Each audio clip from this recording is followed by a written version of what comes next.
সবাইকে জয় যিশু। আমাদের মহান প্রেমময় পিতা প্রভু যিশু খ্রিস্টের নামে আমি আজকে সবাইকে স্বাগত জানাই। আমাদের মহান ঈশ্বরের অনুগ্রহ দয়াতে আমি আশা করি আপনারা সবাই ভালো আছেন।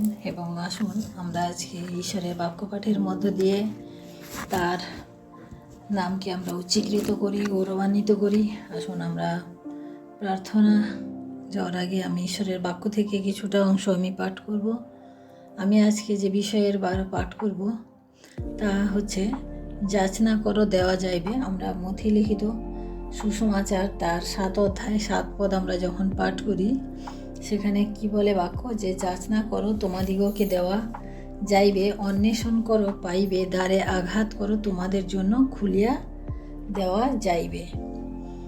আমরা এই বিষয় দেখি। প্রিয় ভাই বোন, আজ আমরা আমাদের জীবনের নানান বিষয় নিয়ে, নানান পারিপার্শ্বিক বিষয় নিয়ে সদা সর্বদা আমরা চিন্তিত থাকি। কখনো কখনো আমাদের আর্থিক পরিস্থিতি এমন দুর্বল হয়ে পড়ে যে যখন আমাদের হাতে টাকা পয়সা থাকে না, তখন আমরা ভীষণ চিন্তিত হয়ে পড়ি। চিন্তা করি যে কোথা থেকে আসবে, কিভাবে আসবে, কে দেবে, ইত্যাদি ইত্যাদি। আবার কখনো কখনো আমাদের শরীর খারাপ হলে, তখনও আমাদের পরিবারে কারো অসুস্থতা হলে, তখনও আমরা চিন্তায় পড়ে যাই, কিভাবে ঠিক হবে, কিভাবে ডাক্তারের খরচ মেটাবো, কি করব, কিভাবে এই পরিস্থিতি থেকে বের হব, এই ইত্যাদি। প্রত্যেকে বর্তমান সময়ে আমাদের প্রত্যেকের জীবনে কিছু না কিছু বিষয় নিয়ে আমরা চিন্তিত থাকি। পিতামাতার এক ধরনের চিন্তা থাকে, বাচ্চাদের এক ধরনের চিন্তা থাকে। পিতামাতারা মনে করেন যে কিভাবে সংসার চালাবো, কিভাবে বাচ্চাদের বড় করবো, আর বাচ্চাদের এবার মনে হয় যে কিভাবে আমরা পড়াশোনা করব, কিভাবে পাস করব, ইত্যাদি এই সমস্ত থাকে। আবার যারা চাকুরি করেন তাদের মনে হয় যে আমাদের বেতন কবে বাড়বে, এই বেতনে হচ্ছে না। আবার যারা ব্যবসা করেন যে তাদের ব্যবসা কিভাবে উন্নত, বিভিন্ন বিষয় নিয়ে বিভিন্ন রকম আমাদের চিন্তা হয়। নানা ধরনের মানুষ নানা ধরনের চিন্তা করে। আর কিন্তু আজ আমাদেরকে ঘিরে এই সমস্ত চিন্তা আমাদেরকে ঘিরে রেখেছে। সারা বিশ্ব সংসারে আজ মানুষ নিজের জীবনকে নিয়ে ব্যস্ত, নানানভাবে নানান রকম চিন্তা ভাবনায় ডুবে রয়েছে। এইভাবে আমাদের বিশ্বাসী ভাই বোনদের জীবনেও যদি আমরা দেখি, এই সমস্ত বিষয় নিয়ে প্রত্যেকে আমরা চিন্তিত। তাই মথি লিখিত সুসমাচারে যখন আমরা 7 অধ্যায় 7 পদ পাঠ করি, যে যাচনা করো তোমাদিগকে দেওয়া যাইবে, দ্বারে অন্বেষণ করো পাইবে, দ্বারে আঘাত করো তোমাদের জন্য খুলিয়া দেওয়া যাইবে। এই পদে প্রভু যিশু বলেন যে চাও তোমাদেরকে দেওয়া হবে। এই বাক্য আমরা প্রভুতে বিশ্বাসী প্রত্যেক ভাই বোনেরা আমরা জানি। অনেকবার হয়তো এই বাক্য পাঠও করেছি, অনেকবার হয়তো মণ্ডলীতে এই বাক্য আমরা শুনেছি। তাই আমরা যখন প্রভুর কাছে কিছু যাচনা করি, এই বাক্য অনুসারে, আমাদের প্রয়োজন অনুসারে আমরা চাইতে শুরু করে দিই। আমাদের অর্থের অভাব হয়তো আমাদের অর্থের অভাব হয়তো হয়, কিন্তু আমরা অর্থের জন্য ঈশ্বরের কাছে আমরা প্রার্থনা করতে থাকি। চাকরি না থাকলে সেই জন্য করি। আমাদের সম্পর্ক যদি ভালো না থাকে সেই জন্য আমরা প্রার্থনা করি। কারণ আমরা বাক্য পাঠ করেছি যে যাচনা করো তোমাদিগকে দেওয়া যাবে। আমরা অনেক সময় হয়তো এটাও বলি যে প্রভু তুমি তো বলেছো যে সব কিছু তুমি দেবে, যাচনা করলে দেবে, তাহলে তুমি আমাকে কেন একটা গাড়ি দিচ্ছ না, কেন একটা বাড়ি দিচ্ছ না, আমাকে কেন সুন্দর জীবন সঙ্গী তুমি দিচ্ছ না। আমরা এই সমস্ত বিষয় প্রভুর কাছে, প্রভুর বাক্য ধরে আমরা যাচনা করি। কিন্তু প্রিয় ভাই বোনেরা, আমরা যখন প্রথম রাজা বলি তার 3 অধ্যায় আমরা যখন পাঠ করি, 9 থেকে আমরা 13 পদ পর্যন্ত যখন আমরা পাঠ করি, এখানে আছে, অতএব তোমার প্রজাদের বিচার করিতে ও ভালো মন্দের বিশেষ জানিতে তোমার এই দাসকে বুঝিবার চিত্ত প্রদান করো, কারণ তোমার এমন বৃহৎ প্রজাবৃন্দের বিচার করা কাহার সাধ্য। আমরা 9 পদে আমরা এটা পড়লাম। প্রথম রাজাবলী তার 3 অধ্যায় 9 পদে আমরা এটা পড়লাম। এটা রাজা সলোমন প্রভু মানে ঈশ্বরকে এই কথা বলছেন। কারণ আমরা 5 পদে যখন পাঠ করি সেখানে 3 অধ্যায় 5 পদে এখানে আমাদেরকে বাক্য বলে যে রাজা সলোমন যখন নিদ্রাতে ছিলেন তখন ঈশ্বর তাকে স্বপ্নে দেখা দিয়েছিলেন এবং তাকে বলেছিলেন যে ঈশ্বর কহিলেন, যাচনা করো আমি তোমাকে কি দিব, তুমি আমার কাছ থেকে কি চাও সেটা তুমি যাচনা করো। তখন রাজা সলোমন এই কথাটি বলেছিলেন যে আমাকে তোমার প্রজাদের বিচার করিতে ভালো মন্দের বিশেষ জানিতে তোমার এই দাসকে বুঝিবার চিত্ত প্রদান করো, কারণ তোমার এমন বৃহৎ প্রজাবৃন্দের বিচার করা কাহার সাধ্য। অর্থাৎ প্রজাদেরকে ন্যায় বিচার সুবিচার দেওয়ার জন্য সলোমন কি করেছিলেন, ঈশ্বরের কাছে আমরা দেখি যে তিনি যাচনা করেছিলেন যে তার জ্ঞান এবং বুদ্ধির বিষয় তিনি যাচনা করেছিলেন। আমরা এখানে দেখি যে ঈশ্বর সলোমনকে কি চাও সেটা বলতে বললেন, কিন্তু তিনি কি বললেন যে প্রভু আমাকে বুদ্ধি দাও, জ্ঞান দাও, কারণ এত বড় রাজ্য, এত বড় প্রজা আমি কিভাবে এদের সামলাবো, কিভাবে এদের ন্যায় করব জানি না, তুমি আমাকে সেই জ্ঞান এবং সেই বুদ্ধি সেই বিবেচনা দাও। আমি এই ধরনের রাজা সলোমন প্রভুর কাছে তিনি চেয়েছিলেন। প্রিয়, সলোমন এইভাবে চেয়েছিলেন প্রভুর কাছে।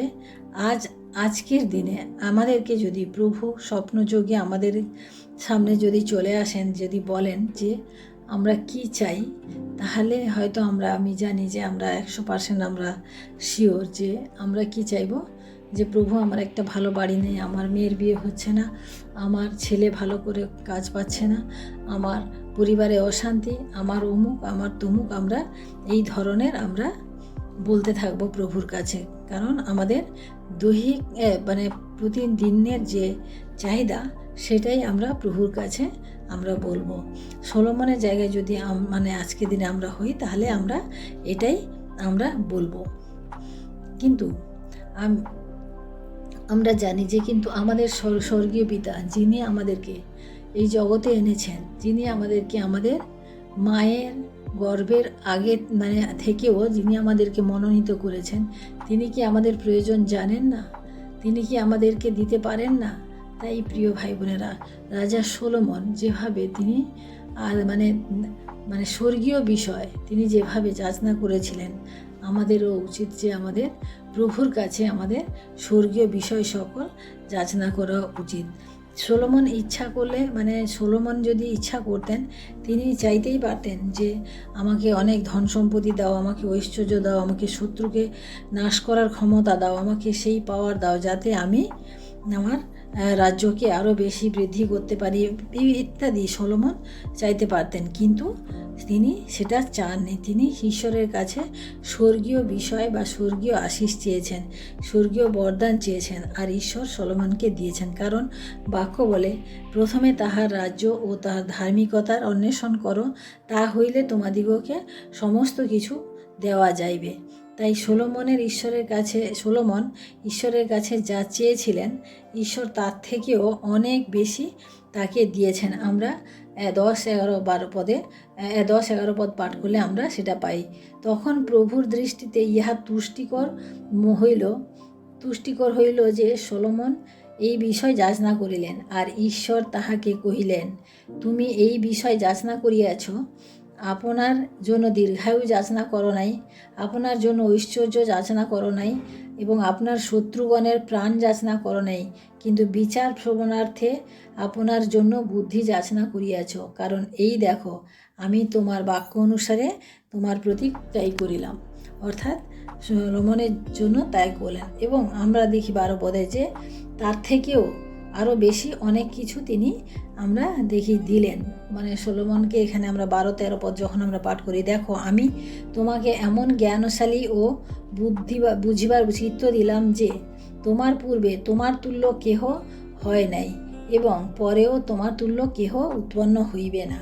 আবার তুমি যাহা যাচনা করো নাই তাহাও আমি তোমাকে দিলাম। এমন ঐশ্বর্য ও গৌরব দিলাম যে তোমার জীবনকালে রাজবর্গের মধ্যে কেহ তোমার তুল্য হইবে না। অর্থাৎ প্রভু ঈশ্বর, যিনি সর্বশক্তিমান, যিনি সমস্ত কিছু দেখেন, যিনি আমাদের সমস্ত প্রয়োজন জানেন, যিনি আমাদিগকে সেই শুষ্ক ভূমিতেও যিনি আমাদিগকে পান করার জল দিতে পারেন, তিনি সলোমনকে এত কিছু দিলেন, যেখানে সলোমন শুধু বুদ্ধি আর জ্ঞানের যাচনা করেছিলেন। তাই প্রিয় ভাই বোনেরা, আজকে আমরা দেখি যে আমাদের ঈশ্বর, যিনি আমাদেরকে আমাদের মায়ের গর্ভের থেকেও, ভ্রূণ অবস্থা থেকে জানেন, তা তিনি আমাদেরকে বোঝেন এবং তিনি আমাদের জন্য সমস্ত কিছু করতে তিনি সক্ষম রয়েছেন। ঈশ্বর আমাদের জন্য, আমাদের জীবনের জন্য একটা পরিকল্পনা করে রাখেন, প্ল্যান করে রাখেন এবং তা ঠিক সঠিক সময়ে তিনি তা প্রদান করেন। কিন্তু তার আগে আমাদেরকে বিশ্বাস করতে হবে, তার আগে আমাদেরকে ঈশ্বরের স্বর্গীয় যে বিষয়, সেই সমস্ত বিষয়ের উপরে আমাদের ধ্যানকে বৃদ্ধি করতে হবে।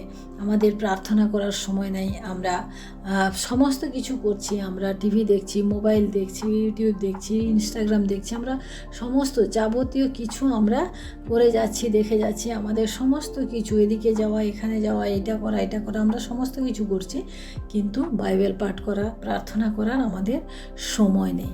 কারণ আমরা এই বিষয়টিকে আমরা গুরুত্বই দিই না, এই বিষয়টিকে আমাদের প্রয়োজনই মনে করি না। আর আমাদের যখন আমরা বিপদে পড়ি, যখন আমাদের প্রয়োজন হয়, তখন আমরা প্রভুর কাছে, প্রভুর বাক্য বলে আমরা প্রার্থনা করি। তুমি তো বলেছ প্রভু যে মথি 7 বলেছ, যাচনা করো দেওয়া যাইবে, অন্বেষণ করো পাইবে। অর্থাৎ আমরা তখন সেই বাক্য তুলে আমরা ঈশ্বরের কাছে আমরা প্রার্থনা করা শুরু করে দিই।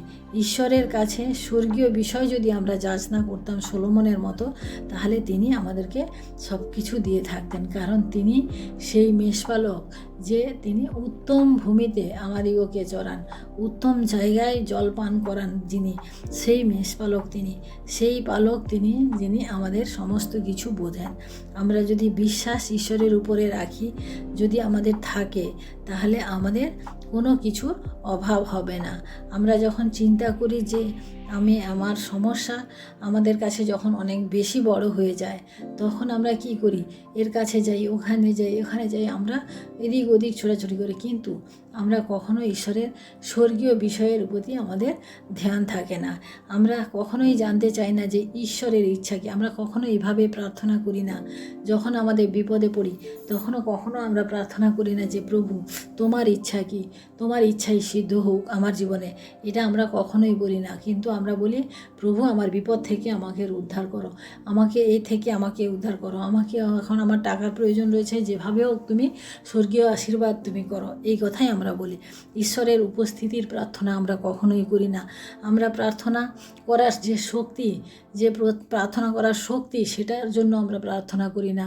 প্রার্থনা শ্রবণ করার শক্তি, সেটাও আমরা করি না। যদি এখন কেউ বলে যে চলো 3 ঘন্টা আমাদের বাইবেল স্টাডি হবে, প্রার্থনা হবে, আমরা কিন্তু তার আগেই কি করে সেখান থেকে কাটবো, আমাদের সেই চিন্তা থাকে।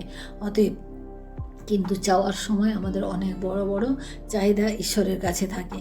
তাই আমরা যে স্বর্গীয় বিষয়গুলি, আমরা কি বিষয়ের উপরে আমরা যাচনা করতে পারি, কি বিষয়ের উপরে আমরা প্রার্থনা করতে পারি, তাতে ঈশ্বর সন্তুষ্ট হবে। আমাদের ঈশ্বরের ইচ্ছা কি সেটা জানতে হবে। আমাদের ঈশ্বরের উপস্থিতি, তার জন্য আমাদেরকে প্রার্থনা করতে হবে। প্রার্থনা করার শক্তি চেয়ে আমাদেরকে প্রার্থনা করতে হবে। বাইবেল পড়ার সময় আমাদেরকে ঈশ্বরের কাছ থেকে চাইতে হবে। বাইবেলের বাক্য বোঝার শক্তি আমাদেরকে ঈশ্বরের কাছ থেকে যাচনা করতে হবে। বাক্যে বিশ্বাস করার শক্তি আমাদেরকে জানতে হবে।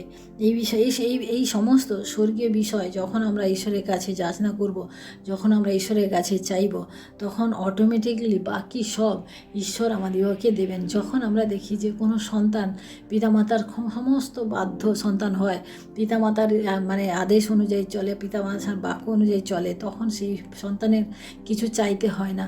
চাওয়ার আগেই বাবা মা তাকে দিয়ে দেন যে না, এর এটা প্রয়োজন রয়েছে, এটা প্রয়োজন। কিন্তু যে দাবি করে, যে চিৎকার করে যে মানে চেঁচামেচি করে মানে দিতে হবে বলে, সে কিন্তু পায় না, আর পেলেও সেটা বেশি দিন স্থায়ী হয় না।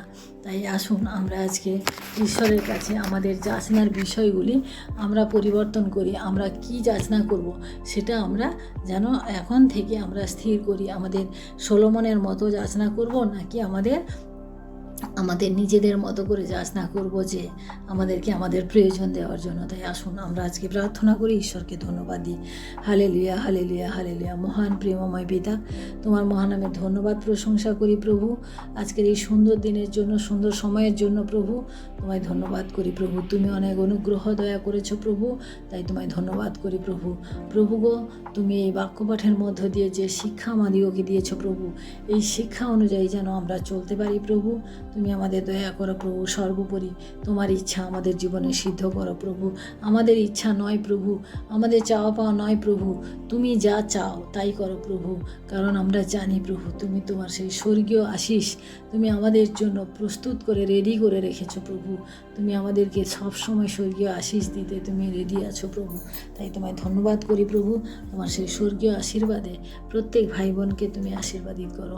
সমস্ত মহিমা গৌরব প্রশংসা প্রভু তোমাকে দিয়ে আজকের এই বিনতি প্রার্থনা চাই আমাদের মুক্তিদাতা ত্রাণকর্তা প্রভু যীশু খ্রিস্ট তোমারই নামে, আমেন। সবাইকে জয় যিশু। সবাই ভালো থাকবেন, সুস্থ থাকবেন। আজকের দিনটি সবার শুভ হোক। জয় যিশু।